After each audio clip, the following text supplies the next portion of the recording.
की शुरुआत में हमें एटलांटिस दिखाया जाता है, जहां के अब राजा बन चुके होते हैं किंग आर्थर, जिन्हें की एक्वामैन कहा जाता है। पानी में मची तबाही हो या फिर घर की हो जिम्मेदारी, ये भाई साहब दोनों ही जगह अपना काम बेहतरीन तरीके से निभा रहे होते हैं। और क्योंकि अब उसकी शादी मेरा से हो चुकी होती है, खैर मेरा नाम बोलते थोड़ा अजीब लग रहा है तो इसे हम मीरा बुलाएंगे, और अब इनका एक छोटा बेटा भी होता है। मगर अब क्योंकि आर्थर ने अपने जीवन के ऑलमोस्ट सारे ही पल हंसी खुशी वाली जिंदगी धरती पर बिताई थी, तो उसे अब पानी वाली दुनिया ज्यादा रास नहीं आती और ये किंग एटलांटियन वाला काम थोड़ा बोरियत भरा लगने लगता है उसे। अब यहाँ पर कुछ सिमिलर वर्ड्स हैं जो कि आप लोगों को बहुत परेशान करेंगे, तो उन्हें मैं आपके लिए सिंप्लीफाइड कर देता हूं, जिनमें आते हैं एटलन, एटलाना, एटलांटिक, एटलांटिस और एटलांटियंस। अब इनका मतलब क्या होता है वो भी बता देता हूं। एटलन यानी कि किंग एटलन, जो कि आज से 1000 साल पहले पानी और इसी के साथ 7 अलग अलग राज्यों पर राज किया करते थे। उन्हीं में से एक राज्य खो चुका था जिसके ऊपर ये मूवी बेस्ड है, यानी कि लॉस्ट किंगडम पर। एटलाना जो कि अभी आर्थर की मम्मी है, उन्हें क्वीन एटलाना के नाम से भी जाना जाता है। इनकी शादी एटलन के ही घराने में ऑर्वेस नाम के एक एटलांटियन से हुई थी, तो इस वक्त वो भाई साहब किंग थे, तो एटलाना बन जाती है क्वीन। एटलांटिक जो कि नॉर्मली एटलांटिक ओशन है। एटलांटिस जो कि है द किंगडम ऑफ एटलांटिस। इसी के साथ बताता चलूं कि ये मूवी जो है टोटल 7 राज्यों में डिवाइड हो चुकी थी, तो उनके नाम क्या है। नंबर 1 पर आता है एटलांटिस, जैसे कि किंगडम ऑफ एटलांटिस भी कहा जा सकता है। फिर किंगडम ऑफ जेबल, जिन्हें चला रहे होते हैं राजा नीरियस, जिनकी फोटो यहाँ पर है, और ये मीरा के पप्पा भी हैं। फिर आता है द किंगडम ऑफ ट्रेंच, सारे हैवान शैतान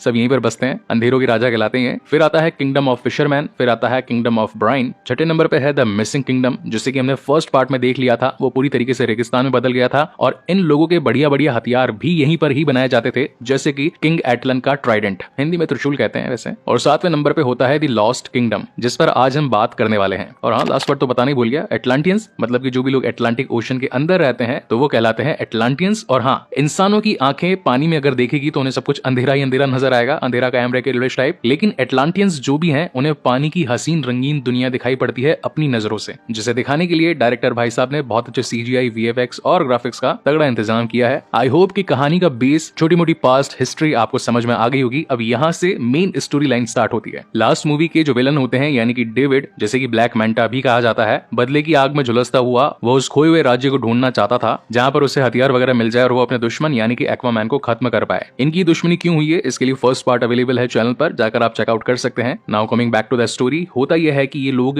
अंटार्कटिका के बहुत ही एंड पोर्शन पर आ चुके होते हैं। हर जगह बर्फ के पहाड़ ही होते हैं, लेकिन ग्लोबल वार्मिंग के चलते वहां की बर्फ चटक जाती है और डेविड के साथी लोग उस दरार में गिर जाते हैं और तभी कुछ मॉन्स्टर जैसे टेंटिकल्स आकर एक दो को अपने साथ खींच कर ले जाते हैं। अब यहाँ पर हमें डॉक्टर शीन भी दिखाए जाते हैं। फर्स्ट वाली जो मूवी थी, जब सारे 6 राज्यों ने पानी में बसी गंदगी को निकाल कर वापस धरती पर फेंक दिया था, तो ये टीवी पर अपना इंटरव्यू भी दे रहे थे कि किस तरीके से अब पानी की सेना हमारे ऊपर हावी हो सकती है, अगर जंग छिड़ी तो हालत खराब हो जाएगी। तो फर्स्ट मूवी के पोस्ट क्रेडिट सीन में भी अब वो मिल चुके होते हैं ब्लैक मैंटा के साथ में, इसीलिए यहाँ पर ये सेकंड मूवी में दिखाए गए हैं। इस खबर को मिलने के बाद में तो डेविड भी वहां तक पहुंच चुका था, लेकिन यहाँ पर इन लोगों के सामने नजारा कुछ और ही बता रहा था। बहुत सारे ऐसे लोग जो कि दानव में बदल चुके थे और ये वही खोया हुआ 7वां राज्य था, जैसे कि द लॉस्ट किंगडम कहा जाता है। इन लोगों ने अब उसे ढूंढ लिया था, मगर इसी के साथ उससे एक चीज और मिलती है और वो होता है ब्लैक कलर का ट्राइडेंट, जिसमें बसी होती है काली ताकतें। इसे जोड़ते के साथ ही डेविड कनेक्ट हो जाता है एक काली ताकत कॉडेक्स के साथ में। कॉडेक्स जो कि इस 7वें राज्य का मालिक था और किंग एटलन का भाई भी था। इनके बीच में चली एक जंग की वजह से किंग एटलन ने उसे हमेशा के लिए यहाँ पर बंद कर दिया था और अब वो अपनी सत्ता को वापस पाना चाहता है, जिसमें डेविड उसका सलार बनेगा। सिर्फ सलार से मुझे याद आया कि ऑलरेडी इस मूवी को भी हमने एक्सप्लेन कर दिया है, रिव्यू भी अवेलेबल है, इनफैक्ट ट्रेलर का रिव्यू भी अवेलेबल है, तो जो भी आप देखना चाहें अपनी कन्वीनियंट के हिसाब से देख सकते हैं। जिसके बाद सीन शिफ्ट होता है आर्थर पर, जो कि अपने बच्चे के डायपर वगैरह बदल रहा होता है और इसी के साथ अपने पापा टॉम के साथ बातचीत भी कर रहा होता है और कहता है कि क्या मैंने भी आपको बचपन में इतना परेशान किया था। खैर जो भी हो, आप इस वर्ल्ड के बेस्ट पापा हैं। इन दोनों की ये बातें चली रही थी, तभी जो 1 साल का छोटा बच्चा होता है वो जाकर फिशेस से बात करने लगता है, यानी कि उसमें भी शाही खून दौड़ रहा था और वो भी अब पानी के किसी भी क्रीचर से कनेक्टिविटी बिठा सकता था। इस बात को आर्थर देखकर बहुत खुश होता है, क्योंकि 1000 साल पहले खाली सिर्फ और सिर्फ किंग एटलन ही थे जो कि पानी की क्रीचर्स के साथ में बातचीत कर सकते थे। फिर उनके पूर्वजों में ये पैदा हुआ, यानी कि एक्वामैन, और अब ये शक्ति उसके बेटे में भी है। देखा जाए तो कहानी का 3rd पार्ट पक्का है। मीनवाइल सीन शिफ्ट होता है डेविड पर, जिसके पास में अब ब्लैक ट्राइडेंट की ताकत थी। इसी के साथ कॉडेक्स जो कि 1000 सालों से दबा हुआ था, लेकिन कॉन्शियस माइंड में आकर उसे गाइड करता रहता था। तो इन दोनों ने मिलकर वापस आने का एक प्लान बनाया होता है। अब प्लान में होता यह है कि धरती को अगर ग्लोबल वार्मिंग के चलते बहुत ज्यादा दूषित कर दिया जाए, गर्मी बढ़ा दी जाए, तो जिस राज्य में वो जमे हुए हैं वहां की सारी बर्फ हट जाएगी और उनका राज्य फिर से खड़ा हो जाएगा। तो इस काम को करने के लिए बहुत सारी ग्लोबल वार्मिंग पैदा करनी होगी, जिसके लिए ये लोग पानी में ढूंढ रहे होते हैं ऑरिकैलम को। ऑरिकैलम आज से 1000 साल पहले ये सारे एटलांटियंस ही यूज किया करते थे। ये एक ऐसा सब्सटेंस था जिसकी वजह से हाइपर टेक्नोलॉजी वाले स्ट्रक्चर्स, टॉप पावर के वेपन्स और भी कई सारी चीजें क्रिएट की जा सकती थी। इसे आप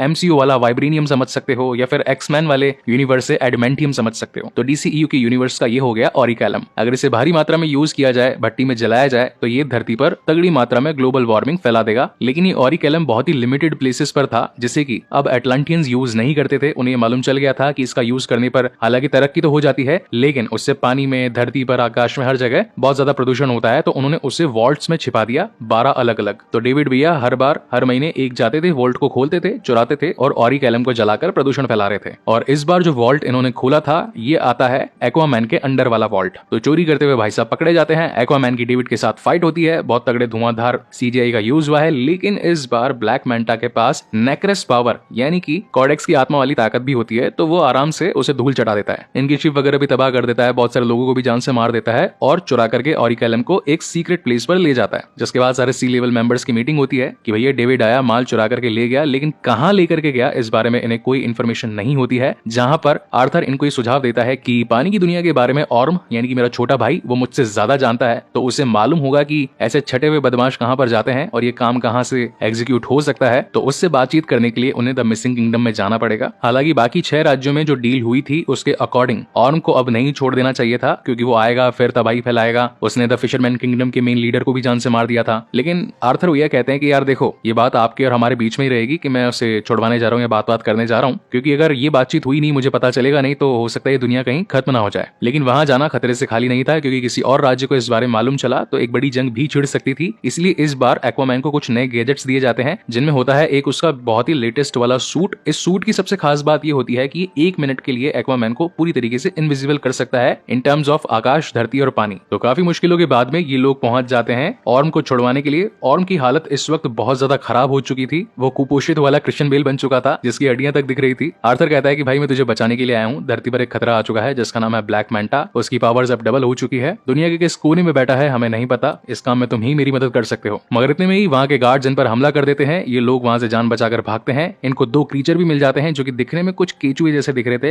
हाथ पैर बड़े ही ज़ॉम्बी जैसे थे और फेस इनका ड्रिलिंग वाला था, मतलब चट्टान और मिट्टी में आराम से छेद कर सकते थे। तो उनकी मदद से ये दोनों भागते हुए उन गार्ड से दूर पहुंच जाते हैं। लेकिन तब तक गार्ड्स की संख्या बढ़ चुकी थी, उनके पास में भी वही वाले क्रीचर होते हैं, तो ये लोग झगड़ा करने के लिए आ जाते हैं। लेकिन इसी बीच ऑर्म को मिल जाता है समुद्र का पानी, और जैसे ही भैया को पानी मिलता है वो बन जाते हैं ऋतिक रोशन। मतलब ये पानी वाले क्रीचर हैं, तो पानी को छूते हैं तो इनके घाव वगैरह भर जाते हैं, ये लोग अच्छी तरीके से हील हो जाते हैं, इनकी बॉडी वापस से रिकवर हो जाती है। फिर एक शानदार धुआंधार फाइट होती है और अब ये लोग मैंटा की इन्फॉर्मेशन निकलवाने के लिए पहुंचते हैं पानी के अंडरवर्ल्ड में, जहां पर इन्हें मिलता है दाऊद इब्राहिम। मजाक कर रहा हूं, मतलब पानी का कोई क्रीचर, जिससे ये मालूम होता है कि इस वक्त ब्लैक मैंटा कहां पर मौजूद होगा। ये सीन सचमुच बहुत बढ़िया था। इस वक्त इस मूवी में पानी की हसीन दुनिया दिखाई जाती है, पूरा क्लब का सीन होता है, लोग मतलब कि पानी के क्रीचर डांस वगैरह कर रहे होते हैं। खैर अभी तो ये हॉल प्रिंट है, इसमें ज्यादा मजा आएगा नहीं, लेकिन जैसे इसका 1080p या फिर 4K वाला प्रिंट आ जाएगा, उसमें जब एक्सप्लेनेशन होगी तो you gonna enjoy it in a different way. इधर सीन शिफ्ट होता है भट्टी के राजा यानी कि ब्लैक मैंटा पर, जो कि इस वक्त ऑरिकैलम को जला जलाकर धरती प्रदूषित कर करके अपना बदला पूरा करना चाहता था। इनफैक्ट नेक्रेस किंग या फिर कहें कि कॉडेक्स को इस धरती पर वापस लाना चाहता था, क्योंकि वही उसे एक्वामैन से अपना बदला पूरा दिलवा सकता था। इसी बीच एक्वामैन यानी कि आर्थर और उसका भाई ऑर्म, ये दोनों पहुंच जाते हैं एक ऐसे आइलैंड पर जिसका पता दाऊद इब्राहिम ने इन्हें दिया था। अभी जो जंगल होता है ये काफी वियर्ड जंगल होता है। अगर इससे पहले आपने मेरी सिस्टर की एक्सप्लेन करी हुई जुमांजी पार्ट 2 या फिर the centre of the earth ऐसी मूवीज देखी होगी, तो इन जंगलों के बारे में आपने काफी जाना होगा। यहाँ के जो क्रीचर होते हैं अलग तरीके से बिहेव करते हैं, इनका साइज भी छोटा बड़ा होता है। यहाँ पर एक फनी इंसिडेंस होता है जहाँ आर्थर कहता है कि धरती का चीज बर्गर, कोक, फ्राइज ये सब खाने में बहुत ज्यादा लजीज हैं, पानी में इतनी टेस्टी चीजें नहीं मिलती। तो ऑर्म कहता है कि ये चीज बर्गर और ये कोक वगैरह क्या होता है। तो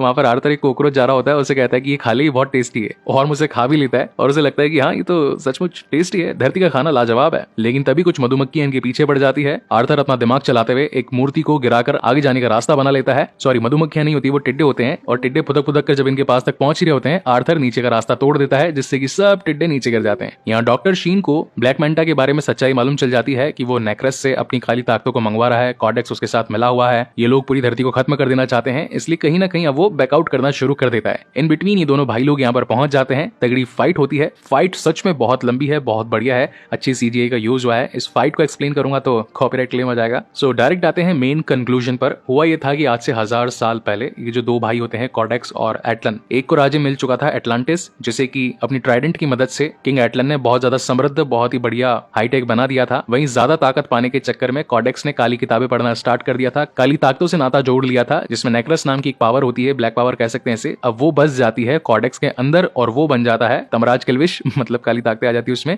और वो अपने पूरे साम्राज्य में उस ताकत को फैला देता है। सभी जो लोग इंसान जैसे दिखाई देते थे अब वो हैवान बन चुके थे, जिसके बाद में सत्ता हथियाने के चक्कर में वो किंग एटलन से भिड़ चुका था। एटलन ने उसे खूब मारा, खूब पीटा और अपने खून की बूंद से उसे हमेशा के लिए यहाँ पर कैद कर दिया और इस राज्य का नाम पड़ गया द लॉस्ट किंगडम। लेकिन आर्थर एक शाही खून था, फाइट के दौरान उसका खून पड़ जाता है वहां के मोटे सारे ताले पर, और ताले में खून जाते ही नेक्रस भैया यानी कि हमारे कॉडेक्स आजाद हो जाते हैं। लेकिन आर्थर भैया के पास में था अपने पप्पा जी का मतलब कि पूर्वज वाला ओरिजिनल ट्राइडेंट, जो कि बहुत ज्यादा ताकतवर मजबूत था, तो वो ब्लैक ट्राइडेंट को तोड़ देते हैं। इसी बीच यहाँ पर ऑर्म पहुंच जाता है और उस ब्लैक ट्राइडेंट को उठा लेता है। कॉडेक्स अगर उसे भी अपनी टीम में मिल जाने को कहता है कि अगर तू हमारे अंदर मिल गया तो सातों के सात राज्य तेरे हो जाएंगे, महान शासक बन जाएगा और अपने भाई को हटा दे लाइन से। लेकिन आर्थर उसे अपनी मम्मी की कसम याद दिलाता है कि मम्मी ने कहा था कि दोनों भाई साथ साथ में जाएंगे, सारे काम करेंगे, दुनिया को बचाएंगे और वापस आ जाएंगे। मम्मी की कसम याद कर। ओके, सो क्या आप भाइयों में भी बहुत बार मम्मी की कसमें आई हैं? अगर आई हैं तो प्लीज कमेंट सेक्शन में जरूर बताइएगा। खैर मम्मी के आगे किसकी टिक पाती है, तो यहाँ पर ऑर्म उन काली ताकतों को छोड़ देता है, भाई का साथ देता है, और अब डेविड में वो पावर रह नहीं चुकी होती है, तो वो बिल्कुल इंसान बन चुका होता है, एक्वामैन के आगे टिक नहीं पाता। इनफैक्ट अब वो एक चट्टान से लटक रहा होता है, तो आर्थर भैया हाथ आगे करते हैं कि आजा तेरी जान बचा लेता हूँ, तेरे पापा जी की लास्ट टाइम जान बचाई नहीं थी मैंने, तो आज तक तू गुस्से में घूम रहा है। लेकिन डेविड कहता है कि तुझसे तो हाथ कभी ना मिलाऊं, और वो खुद ही मौत का रास्ता चुन लेता है, और इसी के साथ इनका दुश्मन खत्म हो जाता है। कहानी के एंड में हम देखते हैं कि आर्थर अपने भाई ऑर्म से कहता है कि देखो शाही खून तुम्हारे अंदर भी है, मेरे अंदर भी है, लेकिन बाकी 6 राज्य तुम्हारा राजा बनना स्वीकार नहीं करेंगे, तो आज से लॉस्ट किंगडम जो है वो तुम्हारा हुआ, अब यहाँ के राजा तुम। रही बात मेरी, तो मैं अब यहाँ के पानी वाली टेक्नोलॉजी यूएन के साथ में यानी कि यूनाइटेड नेशन के साथ में साझा करूंगा।